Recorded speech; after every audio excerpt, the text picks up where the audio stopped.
Make us happy, మనల్ని ఎలా సంతోష పెట్టాలో దేవునికి తెలుసు, మనల్ని ఎలా సంతృప్తి పరచాలో దేవునికి తెలుసు, మనకు విరోధంగా మన శత్రువులు మాట్లాడుతున్న మాటలను ఎలా వాటిని సైలెన్స్ చేయాలో దేవునికి బాగా తెలుసు. దేవుడు అబ్రహామును దర్శించాడు. ఆఫ్టర్ లాంగ్ వెయిటింగ్, 25 సంవత్సరాల వెయిటింగ్ తర్వాత, 25 సంవత్సరాల వెయిటింగ్లో బహుశా వీళ్ళే మర్చిపోయి ఉండొచ్చేమో.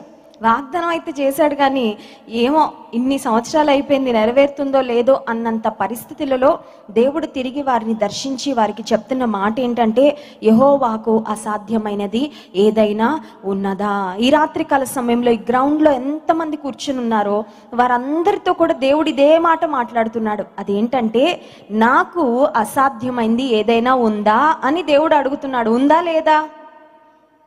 ఉందా లేదా చెప్పాలి. దేవునికి అసాధ్యమైంది ఏది లేదు. ఆమేన్. లేదంటే మరి దేవునికి ఏదో అసాధ్యం అన్నట్టు ఎందుకు బాధపడుతున్నారు?